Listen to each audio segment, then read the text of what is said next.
Halo Psychozen, kali ini kita akan membahas mengenai perkembangan masa dewasa awal baik fisik maupun kognitifnya. Pengertian masa dewasa awal.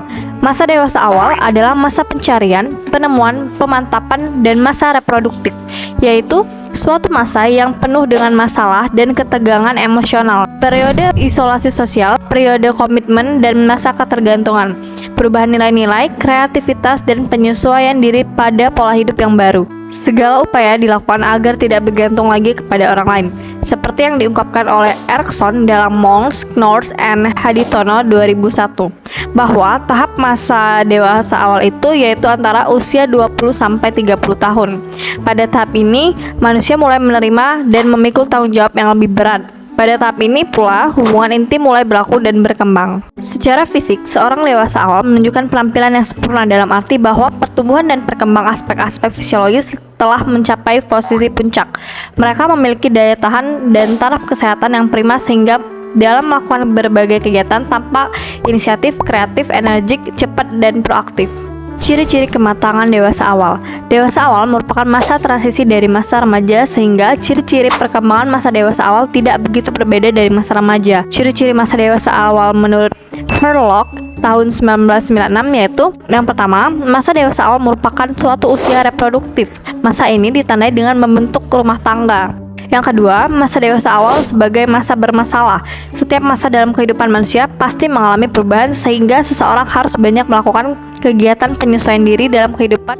Yang tiga, masa dewasa awal merupakan masa yang penuh dengan masa ketegangan emosional. Ketegangan emosional seringkali ditempatkan dalam ketakutan-ketakutan atau kekhawatiran-kekhawatiran. Yang keempat, masa dewasa awal sebagai ketergantungan dan perubahan nilai. Ketergantungan di sini mungkin ketergantungan kepada orang tua, lembaga pendidikan yang memberikan beasiswa, atau pada pemerintahan karena mereka memperoleh pinjaman untuk membiayai pendidikan mereka. Sedangkan menurut Anderson dalam Mapir, ada beberapa ciri-ciri orang dewasa awal, yaitu yang pertama, berorientasi pada tugas, bukan pada diri atau ego. Yang kedua, tujuan-tujuan yang jelas dan kebiasaan-kebiasaan yang efisien. Yang ketiga, mengendalikan perasaan pribadi. Yang keempat, keobjektivitasan, yaitu berusaha mencapai keputusan dalam keadaan yang bersesuaian dengan kenyataan. Yang kelima, menerima kritik dan saran. Yang keenam, pertanggungjawaban terhadap usaha-usaha pribadi. Yang ketujuh, penyesuaian yang realistis terhadap situasi-situasi baru. Tugas di usia dewasa awal. Yang pertama yaitu memilih tempat tinggal. Yang kedua, memilih pasangan. Yang ketiga, membesarkan anak dan mengurus rumah tangga. Yang keempat, bertanggung jawab secara sosial. Yang kelima, memperoleh kelompok sosial. Masalah perkembangan dewasa awal. Yang pertama, kesadaran diri yang ideal versus penghamburan identitas. Masa dewasa awal merupakan kelanjutan dari masa remaja. Menentukan identitas diri sangat penting selama ini. Jika periode ini bermasalah, orang tersebut cenderung mengalami kebingungan identitas. Yang kedua, kemerdekaan versus tanpa kemerdekaan. Yang ketiga, keberhasilan mencapai jenjang pendidikan dan karir versus kegagalan mencapai jenjang pendidikan dan karir. Yang keempat, menikah versus belum menikah. 5. Hubungan sosial yang sehat versus penarikan diri. Yang keenam, formasi tidak menerus atau diskontinuitas sebagai penghalang untuk melakukan perkembangan awal di masa dewasa, terkait erat dengan pembelajaran dan pengalaman pendidikan sebelumnya. Yang ketujuh, kursi berlebihan atau overconfidence, prihatin dengan gaya pengasuhan yang alami di masa kecil. 8. Perluasan efek kompleks sebaya atau extension of peer group effect. 9. Harapan yang tidak realistik. Kesulitan pada masa dewasa awal dapat bersumber dari ide-ide yang tidak realitas di benak orang. Perkembangan fisik dewasa awal. Menurut Zakia Darajat, saat memasuki usia dewasa awal, maka seorang individu akan dianggap telah matang karena segala fungsi jasmaninya sudah dapat bekerja secara normal dan juga dari segi seksual mereka juga sudah siap untuk bereproduksi. Dan kalaupun masih terjadi pertumbuhan jasmani, maka pertumbuhan tersebut relatif sangat lambat di usia dewasa awal tersebut. Dan jika perkembangan fisik pada individu berjalan dengan baik atau normal, maka perkembangan lainnya seperti perkembangan intelektual dan juga perkembangan emosi, sosial akan berjalan dengan normal juga. Karena dengan fisik yang normal, maka seorang individu pada usia dewasa awal ini akan mendapatkan kepercayaan diri yang tinggi dan emosi yang stabil, sehingga dapat menjalani kehidupan sosial yang baik.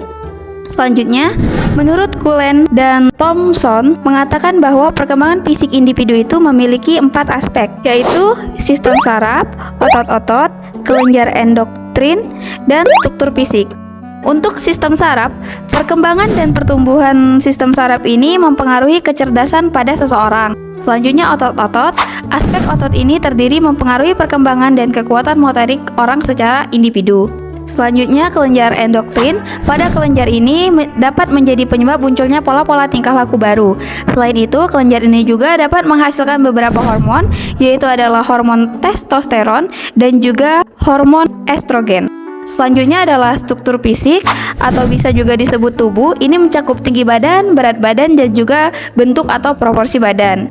Selain itu, menurut Desmita pada tahun 2015 membagi 3 perubahan dalam perkembangan fisik pada dewasa awal, yaitu kesehatan badan, perkembangan sensori, dan perkembangan otak. Selain itu, terdapat juga perubahan-perubahan fisik secara umum yang terjadi pada seseorang yang sudah memasuki umur dewasa awal. Pada dewasa awal, seseorang dapat dikatakan sedang berada di puncak kebugaran dari fisiknya. Yang kedua, terdapat garis-garis atau kerutan yang menjadi tanda dari penuaan. Yang ketiga, peningkatan dorongan untuk mempertahankan penampilan baik fisik melalui pakaian atau alat-alat kosmetik yang dipakainya. Yang keempat, pada dewasa awal ini, seseorang individu sibuk dalam mengembangkan segala kemampuannya, juga berusaha dalam membangun sebuah hubungan baik, baik itu hubungan antar sesama individu atau hubungan percintaan. Perkembangan kognitif dewasa awal. Menurut Jean Piaget, perkembangan kognitif pada individu berkaitan erat dengan perkembangan intelektual karena pada kognitif seseorang terjadi proses berpikir yang mempengaruhi perilaku dan kepribadiannya. Piaget berpendapat bahwa cara berpikir anak dibandingkan dengan orang dewasa bukan hanya kurang matang karena kalah pengetahuan, tetapi juga berbeda secara kualitatif. Menurut penelitiannya juga bahwa tahap-tahap perkembangan intelektual individu serta perubahan umur sangatlah mempengaruhi kemampuan individu mengamati ilmu pengetahuan. Menurut Vygotsky, teori Vygotsky menunjukkan bahwa perkembangan kognitif terjadi ketika peserta didik dengan dukungan-dukungan dari orang lain yang lebih berpengaruh, misalnya orang tua, teman, memperoleh pengetahuan dan keterampilan yang unik untuk budaya tertentu melalui penggunaan sosial interaksi dan bahasa.